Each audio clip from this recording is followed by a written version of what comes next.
inside the slab. It's whatever, baby, you could put it on a tab. Blessings in the wind, shall I see it, then I grab. Ay. Probably with the set, making bangers. Spare time, we be rhyme swingers. Pushing on them gears, pushing on them gears. Out here, and we swinging. Watch for the scanners, watch for the scammers. We be setting standards, we be setting standards. Only going forward, they no going backwards. Anytime we in the booth, it's a fire hazard. Put some datings on it, now they hating on it.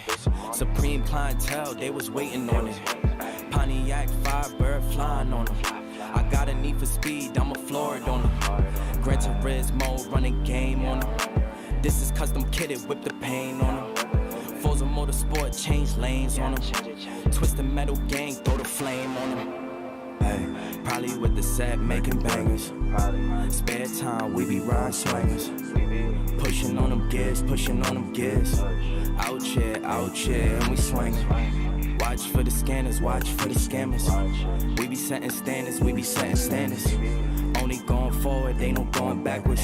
Anytime we in the booth, it's a fire hazard. Woke up feeling blessed, I ain't dealing with no stress today. Staying to myself, cause I won't let them get the best of me. We been pushing forward, we ain't focused on what's yesterday. They wanna know the formula, can let them know the recipe. Whoa. Metal to the floor, hear the engine roar. Pull the top down on a 2-door. You can't push no buttons in this new car. Can't let them push our buttons, we came too far. Sometimes you gotta remind them what you do it for. We done came up, we was too poor. Got the butters on the feet, we from New York. They can feel it in our body, know we too pure. We was too mature, way before 24. I got kicks up in my closet that I never wore. We was down bad, now check the new score. They know it's ISO to the indie, we the new norm. 97 cutlass, Charlotte through the eye. Bass booming, it's a party inside the slab. It's whatever, baby, you could put it on a tab. Blessings in the wind, shall I see it, then I grab. Ay. Blessings in the wind, shall I see it, then I grab. Ay. Blessings in the wind, shall I see it, then I grab. Ay. Probably with the set, making bangers. Spare time, we be rhyme swingers. Pushing on them gears, pushing on them gears. Out here, and we swinging. Watch for the scanners, watch for the scammers. We be setting standards, we be setting standards. Only going forward, they no going backwards. Anytime we in the booth, it's a fire hazard.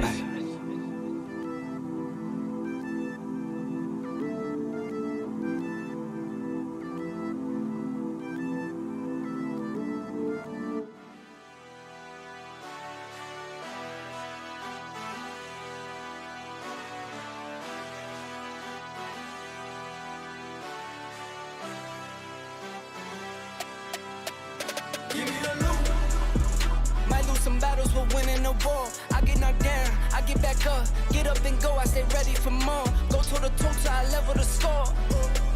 Never gon' quit. Heard you seen some, but you never seen this. Bet on myself 8 times, no trick. Just give me the loot. See now we going high stakes. This ain't clickbait. This a risk take. This no mistake. I was born to do it. I was born for music. I just get into it. I can't get influence when I'm the influence. No genre music. We go rap back to pop back to rap. Country on the track. I was once broke, I was down bad. Swear I'm never going back. I'm from upstate where we see a little bit of this and some of that. Little city and some sticks. Watch me put it on the map. Someone get attacked. If you're not first, then you're last. Life is a race, don't you lag. I get a bag and I stack. The reason I taxed was not cause they needed me. Got all of mine equally. I see what they need from me. Blood, sweat, and tears from the frequency. Now you believe in me. Cheers for me. Give me the loot. Might lose some battles, but winning the war. I get knocked down, I get back up. Get up and go, I stay ready for more. Go toe to toe till I level the score. Never gon' quit. Heard you seen some, but you never seen this. Bet on myself 8 times, no trick. Just give me the loot. Hey, all work, no pleasure. I ain't here to make friends, big stepper. Hey, bad guy, Heath Ledger. Ready for wherever, I'll be front and center. Don't fly too close to the sun, your body chopped up by propellers. Came in arrogant, but left out in a stretcher. The comparison, y'all know y'all couldn't replicate it.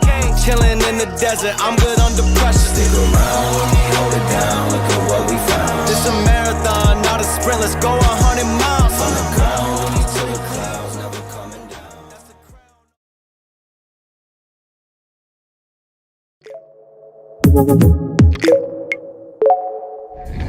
Welcome to the official podcast of PHP Architect. Join us to listen to the latest news and tech talk from our conferences, the magazine, and wider PHP community.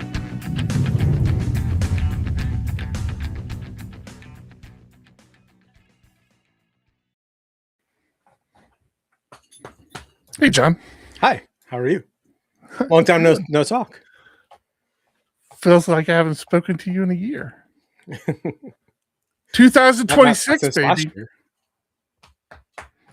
What are you doing, dog? Beating up my dog, who's just become a complete nuisance lately. Welcome back to the podcast. New year, same old ugly people. Slower start, less formatted start. Yeah, we're kind of winging it in the new year. You know, John and I decided not to wear pants today, and so That's not just today. Come on now. Camera stops right here. Want to say happy 2006 to our people in Discord. 2006. You guys are back in the past. 26. I saw a busy Pixel who, for whatever reasons, not in our Discord on YouTube, and we got A Woods, Jeffrey, and of course the official male model PHP Architect, Duck Dizzle. Nizzle. So, Speaking of YouTube, and A Woods, if you're listening to us now, go over to YouTube. Over there. YouTube.com/PHPArch. Hit subscribe. Where is it? It's right there. You forgot how fingers work. I did too. Let me see. Does that work? Yeah, that works just fine. And pop into our Discord. If you're watching the live stream, you want to pop into our Discord at discord.phparch.com. Be part of the community. It's not only during the live stream. It's kind of a thing we do all week. Although I've gotten terrible at keeping up with Discord, which is not a necessarily bad thing. I'm sure everybody's done listening to me rant throughout the week. I get all my ranting in right now, but yeah, they hang out in Discord and just have some of the greatest and coolest conversations. So, yeah, it was a little slow over the holidays, but that's to be expected. Yeah, but yeah, how were your holidays? Speaking of which, Man, they were great. My kids, it's fun having kids during the holidays. I always forget we have a global audience. So here in the U.S., we just had Christmas and New Year's. I don't know.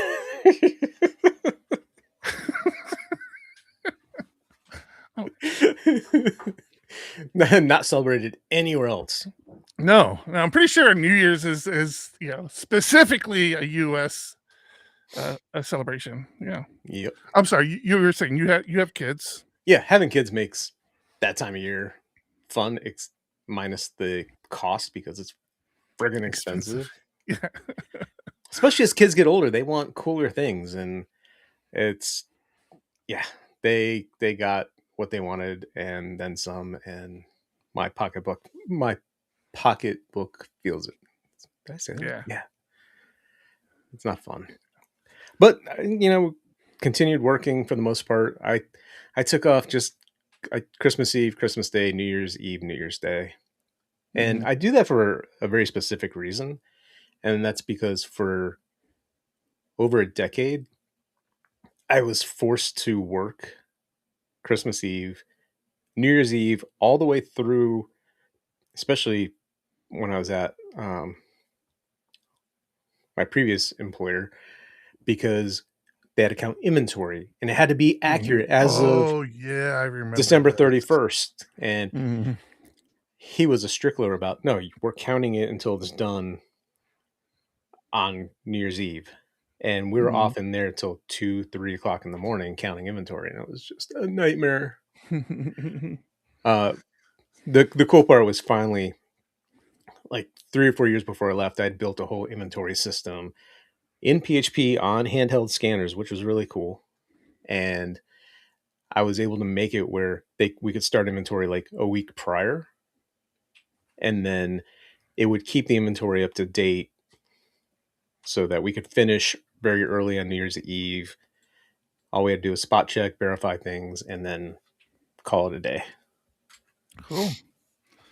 Yeah, you were probably the one working the most, because we gave the team 2 weeks of gear downtime. We're not really time off. Everybody, matter of fact, I don't know if Frank even took. I think he just appreciated the fact that nobody else was working, just kept working, or maybe I forgot to tell him and he just didn't know he wasn't working. So that was cool. I think everybody popped on at some point during the 2 weeks and did stuff. I kind of was like watching Slack and email, but I have to say, in those 2 weeks, there were like 3 or 4 days that I didn't step foot in my office, which sounds silly, but it's a big deal for me. Mm-hmm. Like, it's very rare that I don't come into my office and do something. So I enjoyed it. It made it harder to come back on Monday. This is our first week back, right? Yeah. And, yeah. Oh, wait, is this our first week? Yeah. Yep. Yeah. Yeah. Monday was like, oh, this sucks. Wait. See, not me. I was just like, sometimes you just need like work as a break. Like, there's a lot of family time, which is great, but at the same time, it's like, kids, you need to go back to school. I need to get back to work. I got stuff I need. And it didn't help that my younger kid, all of a sudden, Sunday, before going back to school on Monday, got strep throat. So out of nowhere, he's like, I don't feel good, starts vomiting and complaining of a sore throat, and not good. Ugh. So he stayed home for 3 days. He finally went back to school today. Cool. Yeah, man. So it's been fun. And pretty much the entire PHP ecosystem shut down because that we time. weren't I here. mean, we're not working. Nobody else is going to do. That's not really completely true, I guess. Got a lot of stuff to talk about on my board. That you do. Yeah. So go ahead. I wanted to go with the top one on your board because we finally made a decision on PHP Tech early bird pricing. So that was not top on my board, but yes. Well, I mean, the card kind of reminded me. So early bird is going to end the end of this month, January 31st. Early bird ends. So if you're considering going to PHP Tech or JS Tech now, purchase today. Make it easy on us. Let us know you're going to be there. Make it easy on yourself. Save some money, because once the prices go up, they're not coming back down. That's right. And for clarification, it's not now JS Tech. It's and JS Tech. So it's if you're coming I to thought I said PHP or, Tech, but did I say now? Yeah. So yeah. That's always kind of an interesting time of when do we actually stop early bird pricing, because we always want to keep it as cheap as we can, as long as we can, but we also have to pay bills. So yeah, speakers are up.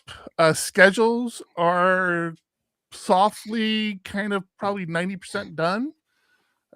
We'll probably look at those a couple more times over the upcoming weeks and eventually post them. But you can see what talks are happening already. If you just click on the speaker's name, their talks pop up and it'll tell you.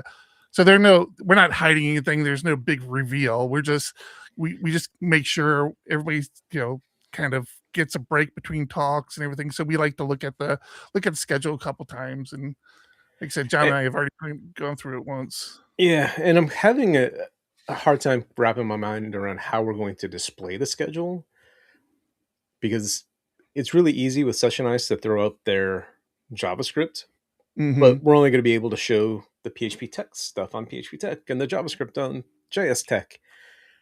I see what you're saying. Yeah. So they make it where we can hit an API pull the stuff in, and then we can build our own schedule from both sets of data. It's just going to be a little more of a pain in the ass. Yeah, like we don't have enough going on. Let's go ahead and do this. Oh yeah, I forgot that doesn't show you the split. Damn it. All right. Yeah. So yeah, really kind of interested. It's interesting to see the JS tech take form. I was very concerned about submissions and whether or not we would even get submissions, and we did. We got a lot of submissions, enough where we were debating whether it's going to be one track or two tracks, but ultimately we settled on one track. So space wise for now. Yeah, that might change, and we will see how successful it is. Yeah, I'm actually really pleased with the turnout of JS Tech so far. That's been my past 3 weeks, is scheduling all the flights for the speakers, and I'm still not done. And it's a nightmare. it's never easy. It's stressful trying to make sure everything lines up. The one I did this morning, he was coming from Rome, and the flights that came in on Monday were kind of wonky. So he's like, I'll come in Sunday if you want. So we start looking at flights on Sunday. And all of a sudden I realized, wait, the one we booked lands at 2:00. Let me see if they have that same flight on Monday. And of course they do. So now I'm trying to frantically get in touch with the airline saying, hey, can we switch this? And that's a pain because I don't have access to that person's email. They're in Rome, completely different time zone. Luckily, because I was still online on the website and I was able to go through their live chat, they thought I was Mateo and were able to change the flight. So we're good there. Anything to save a little money. I mean, a hotel room is not cheap. Yeah. Code. So you work through the week, the 2 weeks. You do any exciting coding? The most exciting thing I did wasn't in PHP, but AI is friggin' scary, right? Dude, it is scary. All right. We should, we'll talk about that. Why is it scary to you? All right. So the latest thing I did was connect our phone system for a client to OpenAI. So I made it where you call a fake phone number through our system and it routes to OpenAI. And now you're having a conversation with an AI agent. And the whole thing is around, it's a teaching you about the application, over here, you're going to have this, and here's what we're doing. And you can ask questions like, well, what does this button do? Interesting. I was about to say, so it's not a recording. You're interacting with Right. the AI agent. Right. So it started because we do that. We have these fake contacts. So when somebody's new to the system, they call a contact and it's just a recording of somebody saying, hello, I'm so-and-so, and I want to walk you through this part of the system. And here's what this button does. And what, just trying to be engaging enough to keep you interested to see how things work. And we have like 6 or 7 of these contacts that you call through to learn different stuff. But when they set it up, for some reason, I wasn't included in that decision. So they were hosting it on Twilio. So there's an actual phone number. Somebody's calling from our system through our phone system out to Twilio just to play a message. I'm like, why are we doing this? Like, why don't we just take that file, the audio file, and put it on our server and just play it? But those were already done. I let those go. But for the new application, we had to do something similar. And instead of me going out to Twilio and buying a number and doing all that, I'm like, I'm going to do it my way. Came up with this fake phone number thing. So phone numbers starting with 999 don't really exist. So they're going to go through our local server. And Tim Lytle was like, that's a great idea. I have another idea for that. What if we dial a phone number and it calls OpenAI?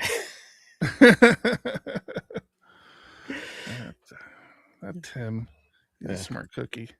And so very interesting. How did you train it? Like that's always the thing I struggle with. Like I still don't understand how you train these things. So it's just a pre-written prompt. So just like you're talking with ChatGPT or any of the others, you prompt it, you give it all the background it needs, and then it just starts having a conversation. And it's scary fast. But how's it know about the product? Like that's what I don't understand. Just from the prompt. I mean, it's a long prompt of information about it. And I mean, it's not the full product. It's a very specific niche piece of the product.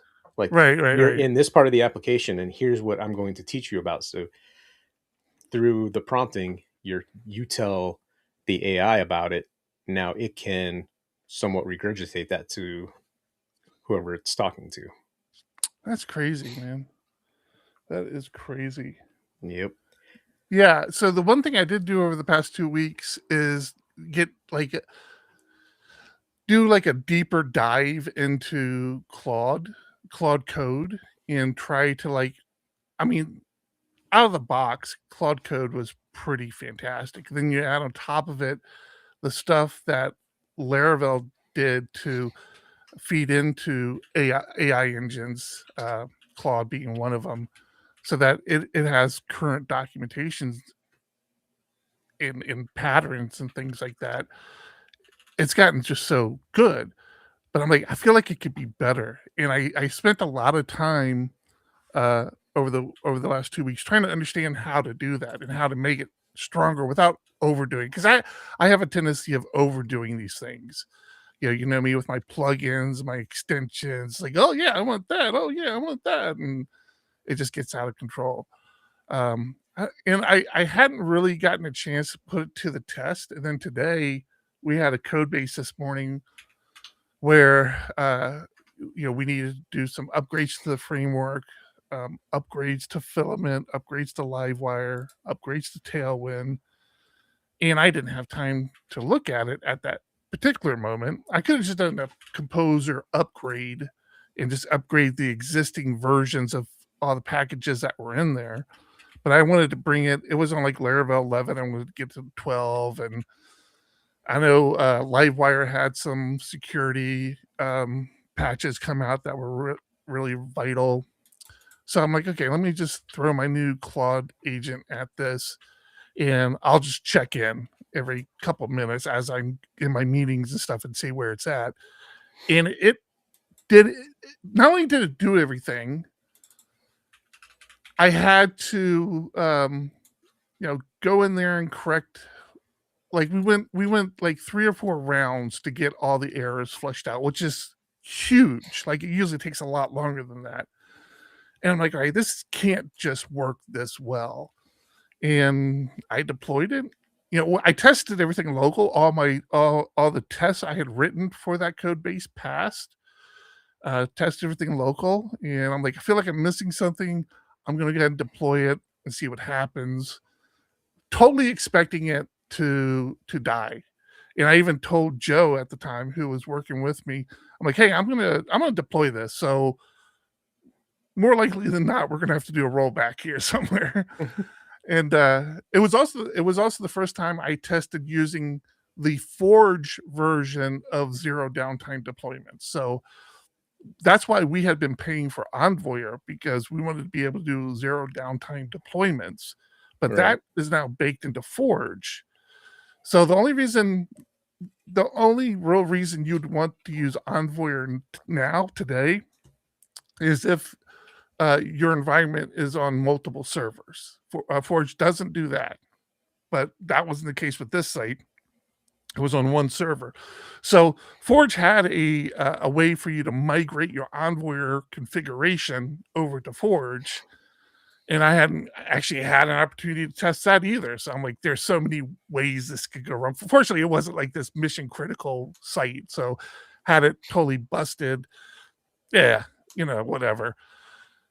no, everything worked like a charm. I was super excited about it. So yeah, I tell you, man, AI. It's funny because I read an article from a CTO. It was like, you know, vibe coding's dead. And I guess I understood what he. In hindsight, I really kind of understood what he was saying. But when I read it, I was like very defensive at first. I'm like, wait, what? And it talks about how where AI lets you do things quickly, it it introduced so many instability issues in your environment. It wasn't worth the cost. I'm like, okay, so I've formulated very opinionated. I've gotten very opinionated on this, where it's like, if you think AI is a magic bullet that's going to make it so you don't need developers anymore, then yeah, you're going to fuck yourself, right? Damn.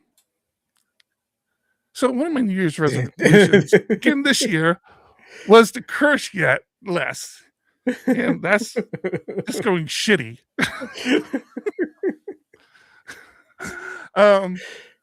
So I guess we're not doing the family friendly checkbox on this one. Not this one either. Nope, not made for kids. So yeah, and you've heard me probably parrot this a few times now. I definitely see AI as a tool that should be in the hands of professionals, like, who know how to do the work, right? And that's where it shines.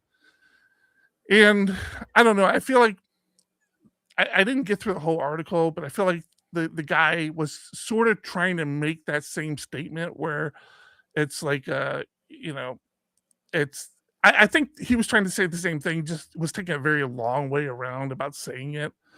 And so I'm really especially me, who I always have an issue committing to efforts that have a deadline, because I get pulled in so many directions. I never know how much time I'm going to have to code at any one particular moment, and to be able to give an AI agent some prompts and say, hey, this is what I need out of this feature, and then go to a meeting, work on something else, and then come back later and not have to figure out where I left off in my code base, what I was working on or anything, and just look at what the AI generated.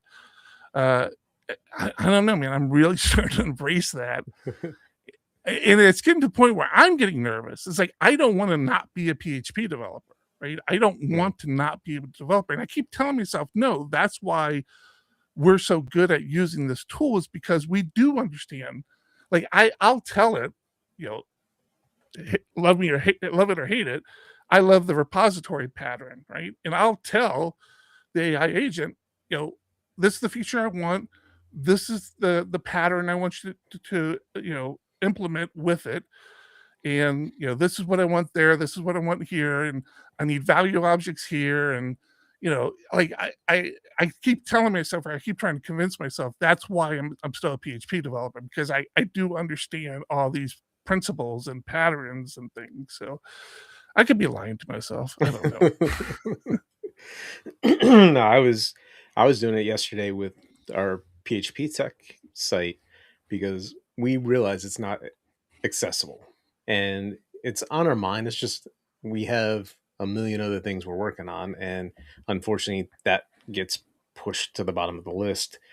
So I found, I was like, I need to do something, because I know a lot of it is add the ARIA tags, make sure you have alternate text on images and buttons, and so I was like, it's grunt work for the most part. So I was like, I want you to follow the WCAG 2.0 specification and help me update the site. And whatever tool I was using for getting a metric, it went from, I don't know if it was percent. I know it went from 35 to 65 when it was done. It was like a score of some sort. Some score. And I was like, all right, I made progress. I'm happy with that for now. And then I'll come back to it later and try and do a little more, but it's like, let's just get something out. Let's make it make it better. I'm sick of hearing about it because I'm not hearing a ton about it, but there's one or two people that have mentioned it. It's like, all right, let me work on that. Yeah. Yeah. Speaking of AI, I mean, while we're on the topic, we have a new partner at PHP Architect. We're actually really excited about this one. Something we have experienced with CodeRabbit.ai, which, if you're not aware, let me go ahead and share this with you guys. Instead of going directly there, go to phpa.me/CodeRabbit. There you go. phpa.me/CodeRabbit. So that way they know we sent you. This was one of those tools that I was so pleasantly surprised with. Like, AI is being introduced into everything, and like 90% of it is just crap, right? It's basically just the old bots with, a fancier name. And so when they talked about this AI service, CodeRabbit, for code-based pull requests, I'm like, well, okay, initially pull requests, but I'll get into other things. When they talked about it, I'm like, okay, this is just going to be another one of those bots where it's like, oh, this isn't, like I thought maybe it was like going to be like a PHP stand thing where, oh, this is not PSR or whatever. Dude, this thing was smooth. Not only does it do a very comprehensive review of your code base, and like when you open a pull request, the thing that blew me away is one of our developers in the pull request in GitHub responded to CodeRabbit. It's like, oh, I did this instead. And I'm like, Frank, what are you doing? It's like you're responding to, like, it's a bot. It's not going to, and it responded back to Frank. And it's like, oh, you're absolutely right. I didn't see that. My apologies, but you still need to, address this here. And like, it allows our developers to engage with it and have like a back and forth, which is mind blowing. Mm-hmm. And it even has a command line version, which I use. I actually use it in conjunction with Claude Code. So when I have Claude do something, right before I'm done, I will say, then initiate this CodeRabbit process, look at its feedback, and respond accordingly to its feedback. Like if it sees something broken or something doesn't look right and you agree with it, fix it. So that's something like you can actually use it without even doing the PR. You just use it on your local system. I don't know if there's like a GUI for a desktop, but it does have command line versions, I'm pretty sure, for all platforms. And it's just so slick. This is something I wish I had when we were like individual developers, or especially when we were really small, and we didn't have other people to do code reviews. This is fantastic. So yeah, check them out. CodeRabbit.ai, or like John said, go to phpa.me/CodeRabbit today and sign up. You can try it for free. It says so right there. Thank you, CodeRabbit, for partnering with us. Yeah, thanks, CodeRabbit. You're all right. All right. Yeah, so that was pretty much it. We do have some fun things to talk about. Go ahead. We do. In Discord, Duck Nizzle earlier asked, do you guys host your apps in Docker containers or bare metal? And the truth is, it's a combination of both. Mm-hmm. Have some apps in Docker containers, some apps on bare metal. Most of our legacy stuff is bare metal, or because we use Forge on a lot of our smaller things, it's just a matter of throw it up there and it just throws it on the bare metal server versus throwing it in a Docker container.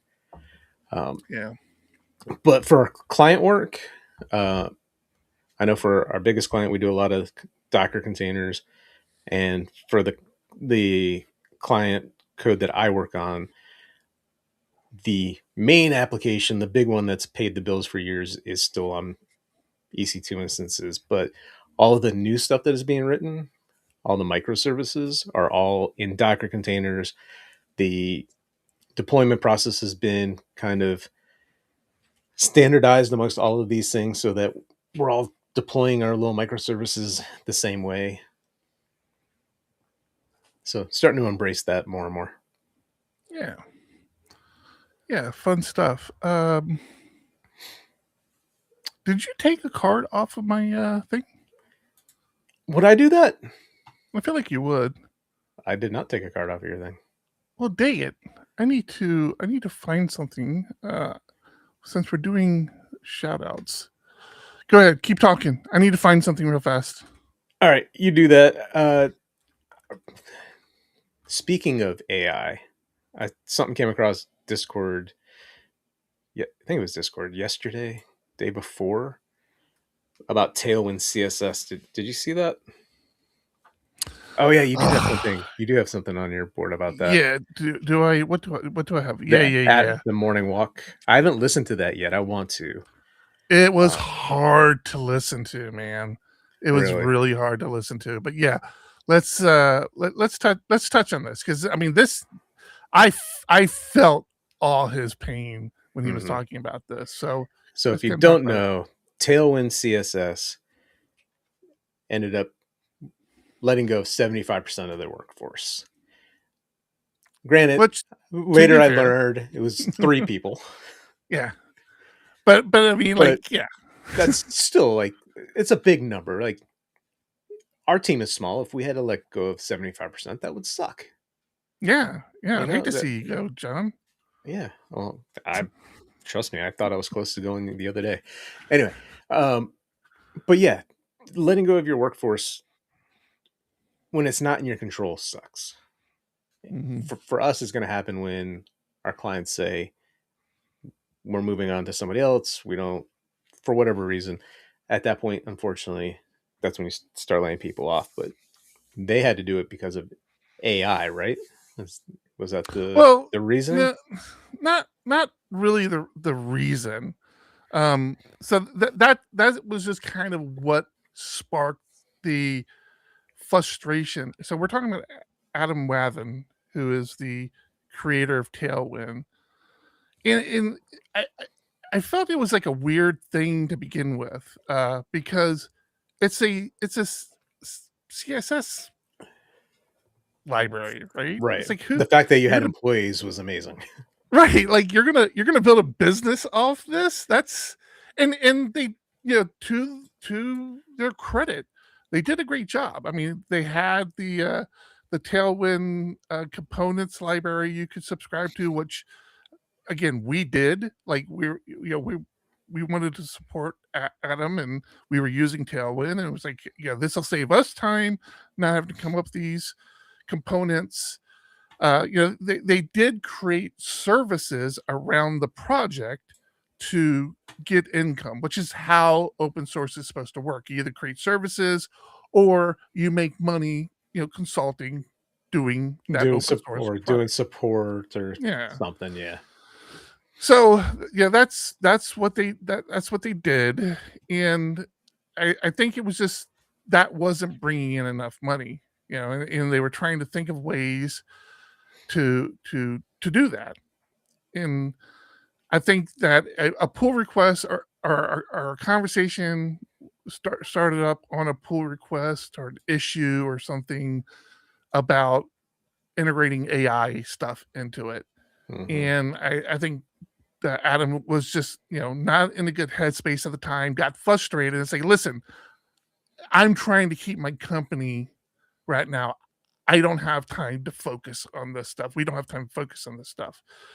And it's like, yeah, but it's an open source project. So like, maybe you should say, we're not going to do it, but you're welcome. We accept PRs, you don't discourage everybody from doing stuff. But, it was on a pull request. It wasn't even on an issue. It wasn't like somebody... It was a pull request. Okay. Right.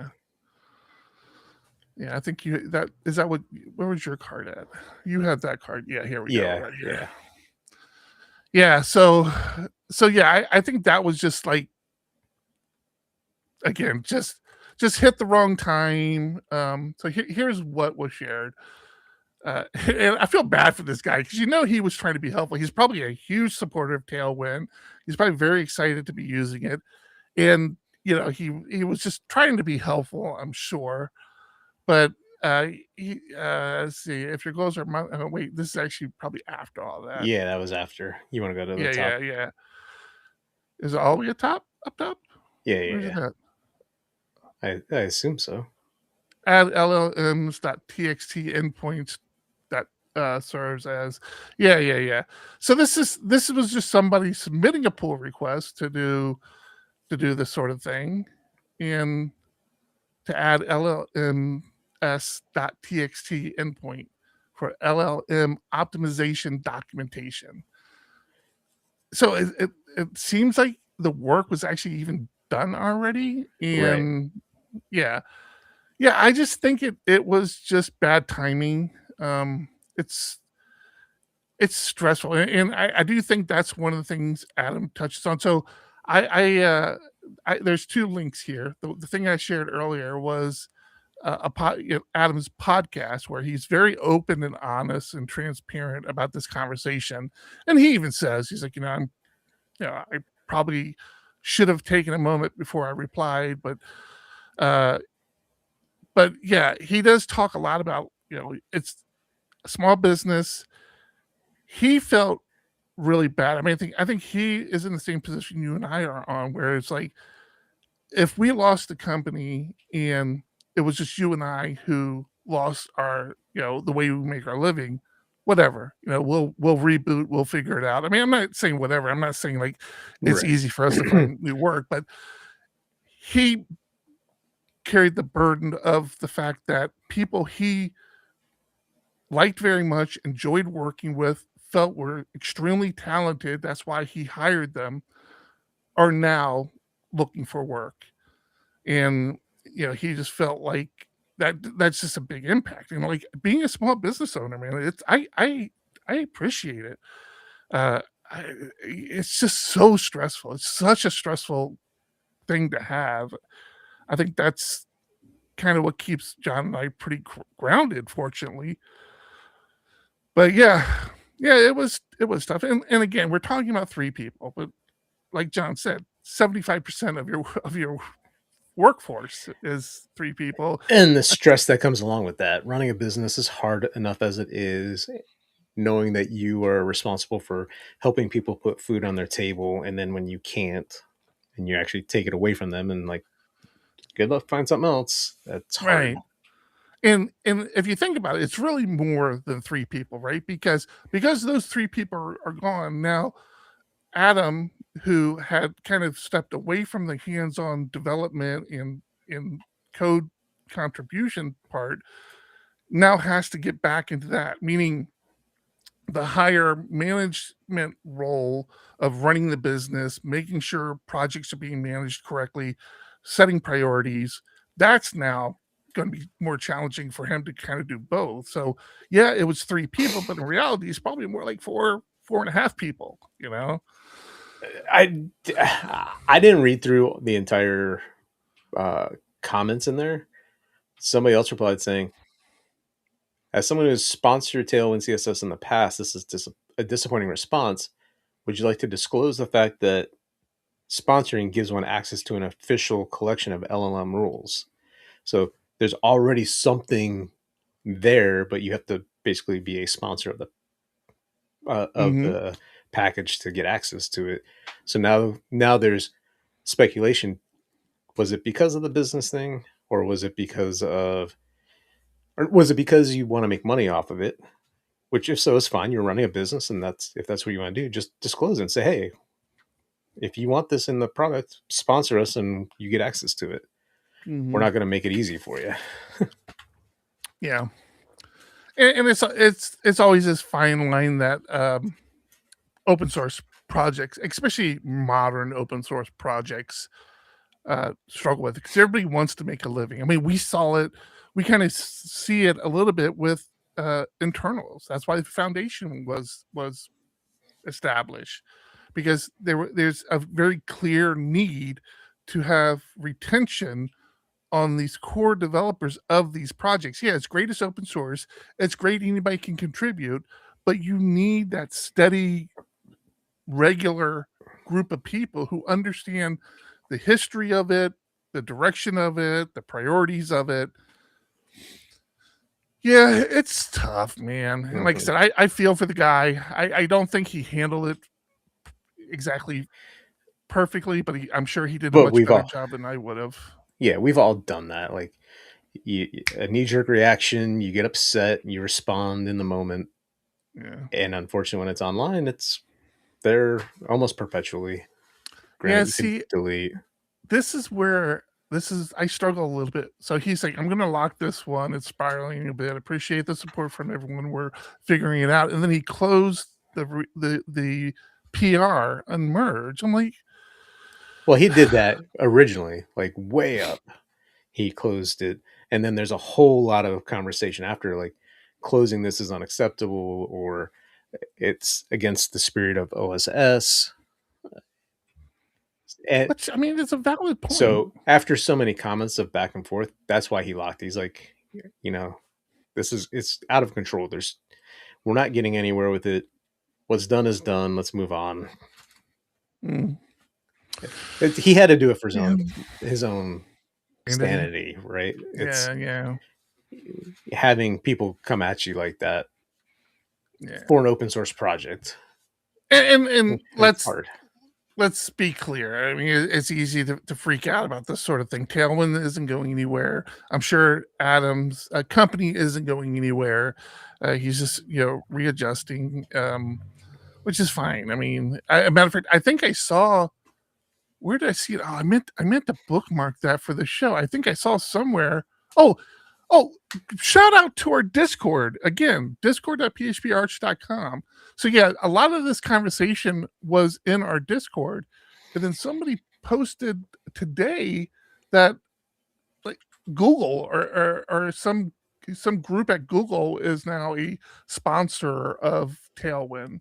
Oh, really? I'm trying to scroll back really quick to see if I can find where that was.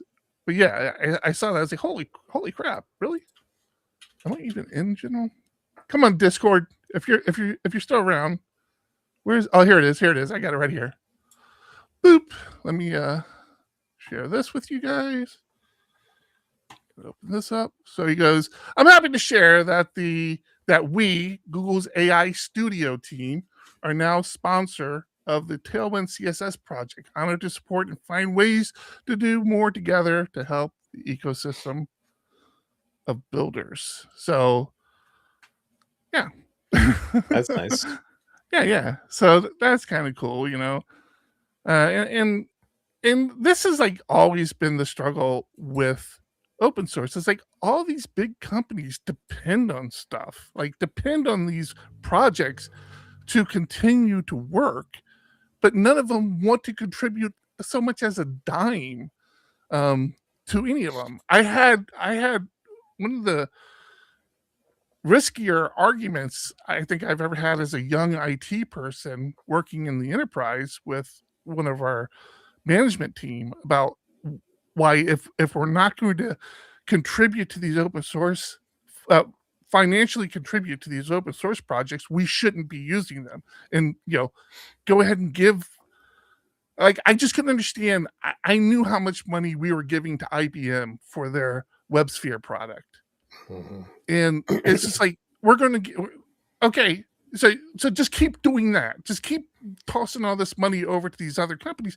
If you're not going to even give a fraction of that money to an open source project that you're using 10 times more than you're using their product, it's always been a point of just frustration for me. So yeah, great to see this. The nice thing is nowadays there's many more ways to support open source, whether it's through GitHub sponsorship. What's the other one? Patreon. Yeah. There's a few ways to support. Yeah. So yeah. My hat tips to Google AI Studio. Good work, guys. Yeah, cool. Not a sponsor. Not a sponsor. No. but wouldn't mind talking to you about it.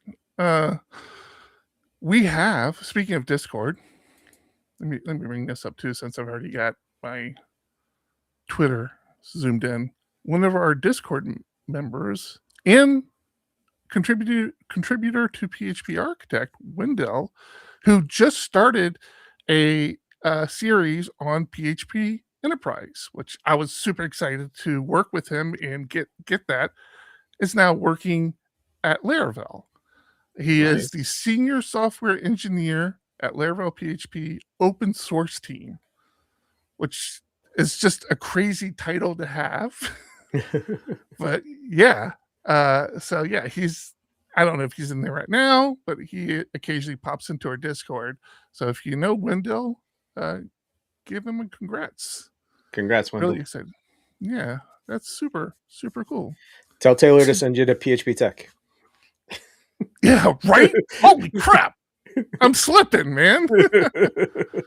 I think Wendell, if I'm not mistaken, I could be totally wrong about this, but I think Wendell was actually the first Patreon of the swag store out of the US. So he bought our first, if you're wondering what I'm talking about store.phparch.com, which is right there. I still haven't put anything else on since I created the beanie, but it's just like, I haven't even ordered one yet because I'm like, what is this? This is like way too big. Yeah. I'm pretty sure Wendell was our first purchaser of a product outside the US, which was nice. Nice from a sense that it was nice we were able to send something outside the US without having to worry about all the VAT and shipping, and it was nice he was able to buy it and the service just got it to him. You want to get mad at me? Let's talk about getting mad at you. You can get mad at me with the fact that turns out Fourth Wall has a referral program.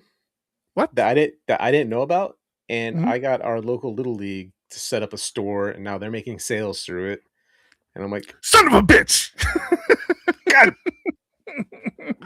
why did I do it? I'm like, I don't know where you're going with this, but okay. Yeah.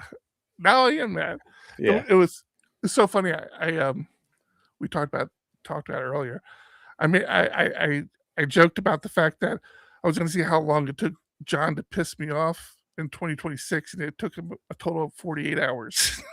Was it that long? Yeah. Maybe not even 48 hours. Like, God. You did it twice. I forget what the second thing was, but yeah, it was. I'm joking. I mean, he just didn't read my message. But all right, I did read it, and I still, you still don't see how you're wrong. I understand. Never wrong. So I got two cards here. I'm going to kind of combine. They're not really related, but they're kind of connected, and I'll explain to you why here. So one thing I'm going to share, and again, this is not something that's published through us. We have no skin in this game, but the author, Pete, I'm going to brutalize your last name. Heslop, Heslop, wrote a book called Laravel for the Rest of Us, and reached out to me a couple months back and said, hey, would you mind giving this a read and let me know your thoughts? And I'll be honest with you, it was like the end of the year, and I'm like, I have read so many Laravel how to get started books. I can't right now. I'll read this later, because Laravel is always changing and there's always like these new things, but I'm just like, I wasn't super interested in it. And so when we got to the tail end of our break, I realized I hadn't read it yet. So by this time, I think he sent me the message back in November. So now we're in January. And so I messaged him. I'm like, hey, I'm super sorry. I didn't mean to put this off. I will give this a read this week. And so I gave it a read. I'm actually pleasantly surprised. It's a very interesting approach to this. So he wrote a magazine. He wrote a book that is meant for people who are not developers, to explain to them the benefits of PHP and more specifically Laravel, what Laravel brings to the table. So let's take it like you're in an enterprise and you're trying to convince your manager, your CTO, why you want to use the Laravel framework, but you only understand the Laravel jargon, and sometimes it's hard to take a step back to see what the simple understanding of the benefits are. That's where this book comes into play. Very interesting. I think it's a very niche, very small group of people who would be kind of interested in using this or getting this, but it's there. I mean, it is a resource there. It does a really good job. I basically listened to the whole thing. I even gave him some feedback on a few things. It is a long book. I mean, it's not short. I don't even remember how many pages it is. I know it's over 100 pages. It just talks about all the different aspects of Laravel and why they're significant without getting technical, without getting geeky developer. You have to understand why this is a big deal, sort of thing. He really lays it out.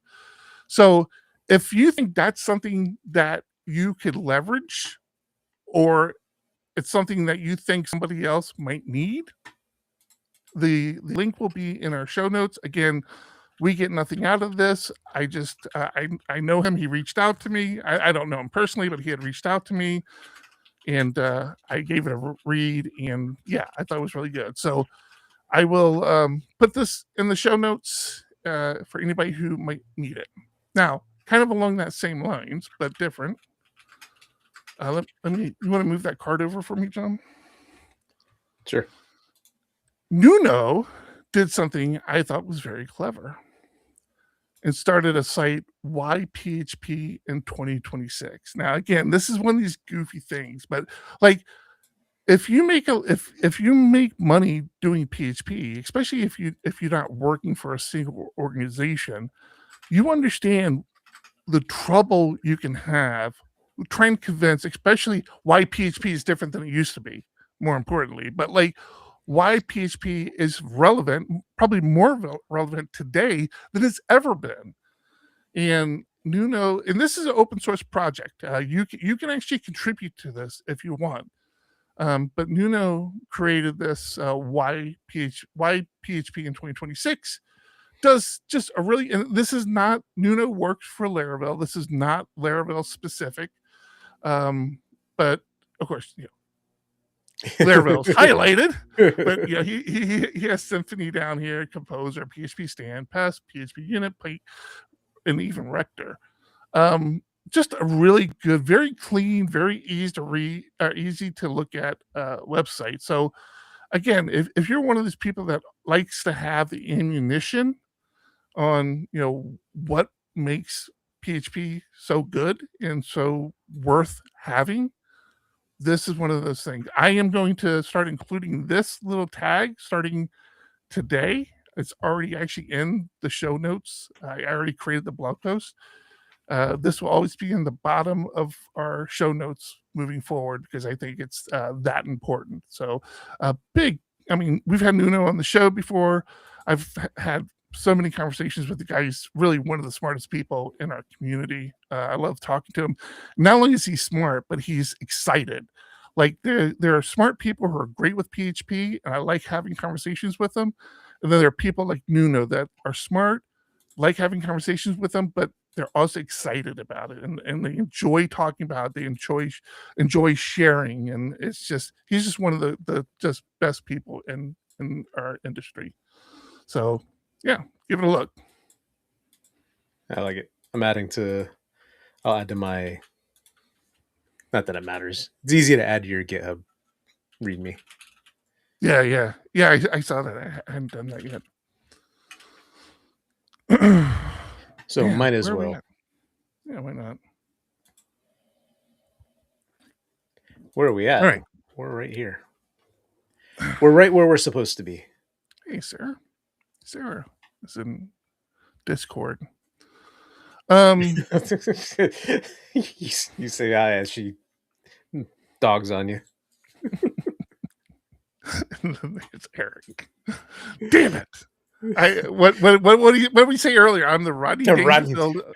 Yep, Rodney Dangerfield of PHP. We were on a client call yesterday on Tuesday, and as usual, just giving Eric a hard time. The client is, and of course I pile on as well. And Eric said that, and that stuck. Somebody else said something to him. I'm like, Eric, you really are the Rodney Dangerfield of PHP. No respect. 100%.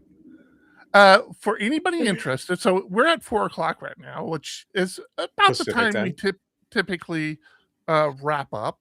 Mm-hmm. But sometimes you run a little longer, like today. Obviously, we're going to run a little longer, not much longer. But because of that, Merge PHP has their meetups once a month, but it's always on Thursday, and it had been at 4:00. And now they have pushed that to 5:00, not because of us, because of other reasons. I'm sure we weren't even a consideration, despite me being on the board. But, that's why I never made the meetup. I told him, like, I don't make the meetups because you guys do it right after our podcast, and I'm doing, show notes and stuff. Anyways, they have pushed it back an hour. So they have a meetup today at 5:00. So if you want to hang out Pacific time, after the show, an hour from now, time. Yeah, hang out in our Discord for a little while or whatever. You can get a double whammy of fantastic PHP knowledge, and not only that, but next month your very own John bailed on his talk. Is forcing one of the other PHP Architect team members to take his place. Bastard. Forcing. Yeah. And I'm making him get up at 1 a.m. his time to give the presentation. Too. He really is. It's Chris who's in London. And it's like 1:00 in the morning for him. Chris is like, yeah, no problem. I'll do that. That's next month. That's not today. That's next month's talk. I was going to do it. You were. I bowl on Thursday night, so I was actually going to take my laptop with me and do the presentation remotely. Oh, now I want you to do it again. I want you. That would be on. You would be like the big no. of PHP. No, you have to. No, I was going to do it in my car before going into the bowling alley. I was going to. No, do it in the bowling alley. I was good because it would have gone like. While you're bowling. You got to do it while you're bowling. Oh, that'll be fun. That would be awesome. I would watch that. It'd be loud as hell. No. Nobody wants that. You wouldn't be able to hear me. It would not be fun. I was basically just going to do the presentation, be like, sorry, I can't hang out. I got to go. Talking MCPs today, development with MCPs. Yeah. Talking about AI. Yeah. So thank you, Chris, for doing that. I will do a presentation later in the year, summertime, possibly when there's no bowling going on. Unless you want to move it. Unless you want to do it on a non-Thursday. Yeah, I know. We had to move our meetups because we typically would have our meetups on Thursday. How did we do that before? When we had the other podcasts? We didn't do it on Thursday night. It was usually like Tuesday night.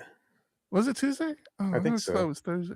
Although I think when we did Ugly, like we didn't have a regular schedule initially, so and then we did 9 p.m. for a long time. Oh, that's right. That's right. Yeah. Many years it was late. Yeah. But it still wasn't on meetup nights. Yeah. Speaking of, our meetup we're trying to get it scheduled. It's going to be January 28th. We are looking at a new host. Did you see I emailed them, by the way? No, I didn't actually. Yeah, I need to actually create that. I may not have CC'd you. Of course you didn't, because I get no respect. That's why. No respect. Yeah. If you're in the San Diego area and you're looking for, I did CC you. I am. Check it out. Yeah. Good. We're actually looking for a presenter. If you want to, if you're in San Diego area and you want to present, we're looking for a presenter. And we're looking at join us. Looking at hosting at a brewery this month. Yeah. I have ideas. We need to talk after this. Shots. Do a drinking game. Well, if you don't volunteer, brewery, they have it's beer, not a full bar. Okay, I want to talk about one last thing because I just want to get this off. I read that just before the show, and it's how shocking. Awesome is that? Oh, shocking good or shocking bad? Shocking. Like not good or bad. Interesting. So I hate without supporting. God damn it! I wish NS Bucky. It's not going to be Stone. No, NS Bucky. It's not going to be Stone. But they will have beer, and it will be in San Diego, so you should be able to make it. It's not that bad.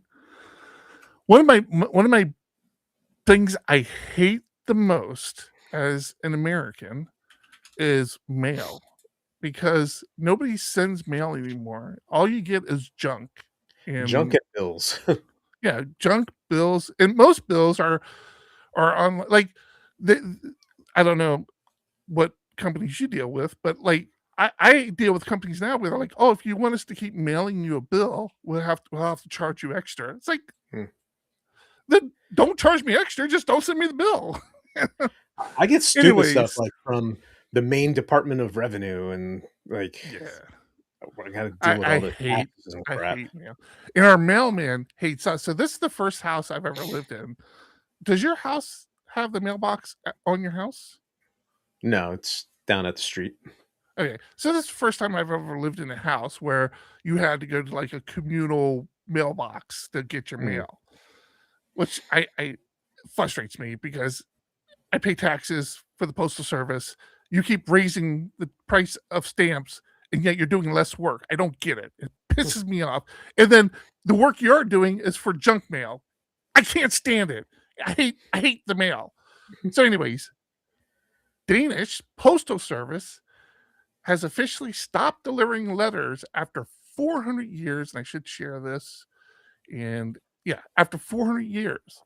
So I'm moving to Dane. Denmark. I'm moving to Dane. I try to keep a straight face. Yeah, Denmark. So in Denmark, the Postal Service is not going to be a thing anymore. So they are described as one of the most digitalized countries in the world. Yeah, I've heard that in this article. Yep. I wish it was at least an option where you could say, you know what, I'm opting out of all mail. Like, if I'll take responsibility, I don't need a mailbox anymore. I'll even continue to pay my taxes. Huh? You can, just don't check your mail. Just don't go get it. That's what I say. Oh, I didn't even finish my story. Jesus Christ, Eric. So this is the first time I've ever lived in a house where it was a communal mailbox, right? And so Beck and I are horrible about checking our mail because we know there's nothing in there. And of course, what we do get is the magazine, which I guess I shouldn't knock it too much. I don't know how. I guess that just gets transferred to some other service. But we've gotten letters from our mailman on our front door that says, please empty your mailbox. I can't put any more in there. I feel like responding, please stop putting mail in there.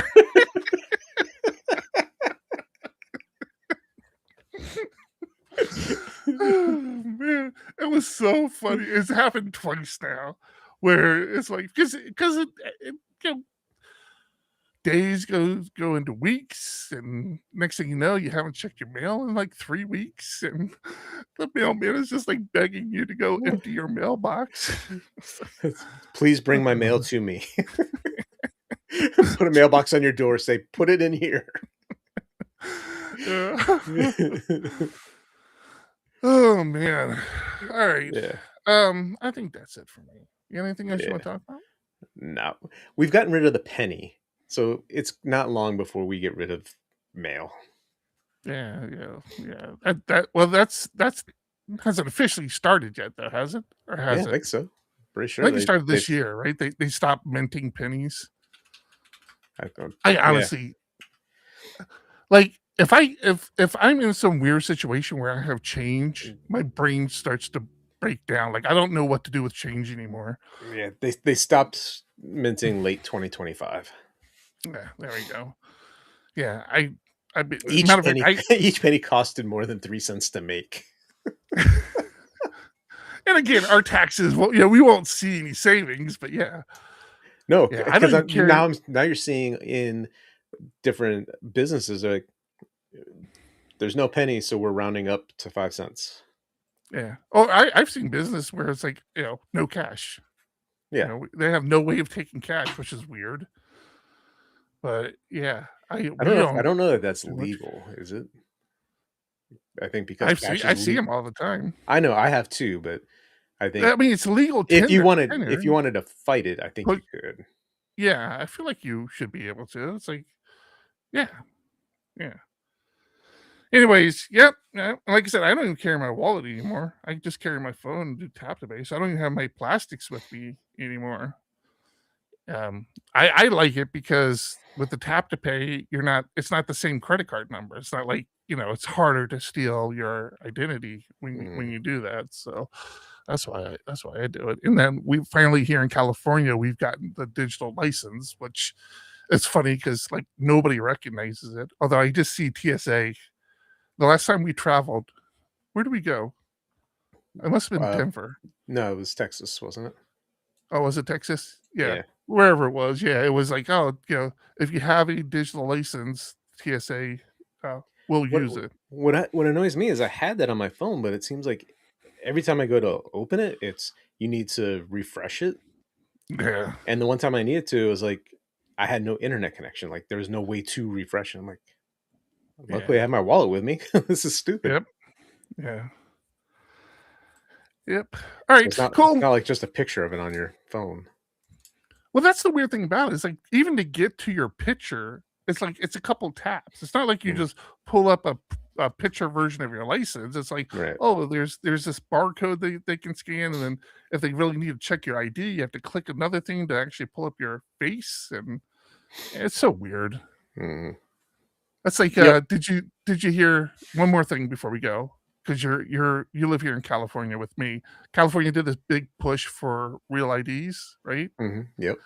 Did you see that Homeland Security is saying now that the real ID is not sufficient enough evidence that you're a citizen? What? Or that the ID is real? I'm like, what the hell? Why do we have these things then? Like, what's the point of them? It was a huge push. It was massive. Matter of fact, now if you try to fly and you don't have a real ID, they're going to charge you an extra like $45 or $50 to process you.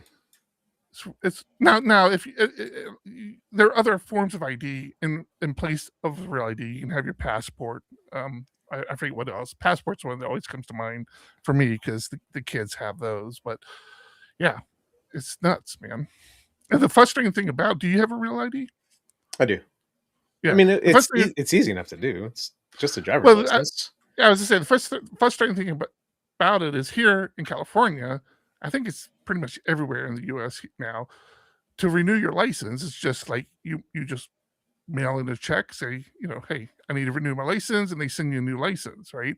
But to get your real ID, you actually have to go back to the DMV and get your picture taken again and everything. And like the DMV here in the U.S. is like horrible. It's such a horrible experience.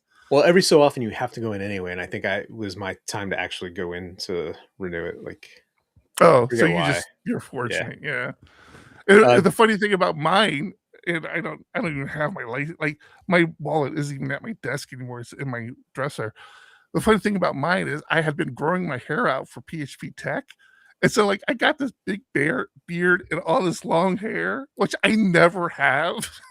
And, like, that's on my license now for, like, the next 20 years. Real quick, Duck Nizzle asks, are you guys embracing passkeys yet? I was hesitant, but Chrome and Safari syncing to multiple devices now seems like it's time to accept them. Yeah. I use them a lot, but I don't do it in Chrome. I do it in 1Password. Yeah. And they're definitely easy arguments about doing that and why it's a bad idea. But yeah, I'm with John. It's like there's a line of convenience and security, and you need to figure out, where you want to stand. You can have a lot of security with some convenience, or a lot of convenience with little security, and we try to do a balance. But yeah, I love the real keys. I love the passkeys. Yeah. When it's an option, I've been opting for my YubiKey, which I still have right here. I still have mine right here, still plugged in. Yeah. I have to have mine to log into my Mac. See, I was going to set mine up. I couldn't figure out how to set it up. It's a process because you have to set up a PIN and something else through the YubiKey manager. Oh, interesting. But I'd forgotten about, I knew about it because my password is now a PIN. But for the first time in a long time, I took my laptop out and worked in the kitchen yesterday. And I go to log in and it's asked for my PIN. I just put it in. It's like, nope. I'm like, oh yeah, I did type that in wrong. Let me try again. Typed it in. Like, no, I'm pretty sure that's it. But I'm so used to doing it on my keypad and on the actual Mac keyboard, I had to do it across the numbers up top. So I'm like, let me go really slow. It's do. Nope, that's wrong. And I'm like, oh, I bet I have to have it plugged in. So I came in and grabbed my key and like, yep, that was it. So the reason, and you might ask yourself why you would do that, because your MacBook has a fingerprint reader. The reason I was going to do it is because for a long time I had my clam shut, and honestly I would like that way so that I could keep it stored on the side of my computer with it closed. That's what I did. I was wondering if when you do that, every time when the macOS would ask you to scan your fingerprint, if the YubiKey becomes a substitute for that. It doesn't, huh? No. So it just logs you into the actual Mac and that's it. Right. Yeah, I don't have the fingerprint nicety, but I do use my watch for that. So when it works, it's great, but it doesn't always work. But for you're right. You do have the watch for that. Yeah. When I go to access 1Password, I can just double tap on my watch and it lets me in.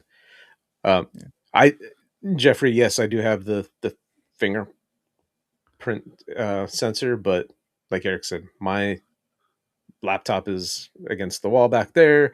My YubiKey's under my desk right here next to me. Nice and easy. Yeah, and I know they make the Magic Keyboard with them built in. I never understood why they didn't just make the device like that you could plug in and have somewhere. But you can buy an external keyboard with the fingerprint sensor? There's one of the Apple Magic Keyboards have it. It has to be Apple, I don't know if anybody else has one, but yeah. Which, speaking of which, my keyboard is killing me, man. So I do that home row thing, right? Where things up here. My L key will either double tap or not tap, or sometimes tap correctly, which when I'm typing is frustrating, right? Because like I go to type one L and it does two L's or whatever, but it's also my shift key. So if I press and hold it, it's my shift key. Now, if it's misbehaving, I shift to hold it and I'm trying to type another letter and I just get this line of L's. I'm like, wait, no, I'm holding you. I'm holding you down. Stop. And it's breaking me, man.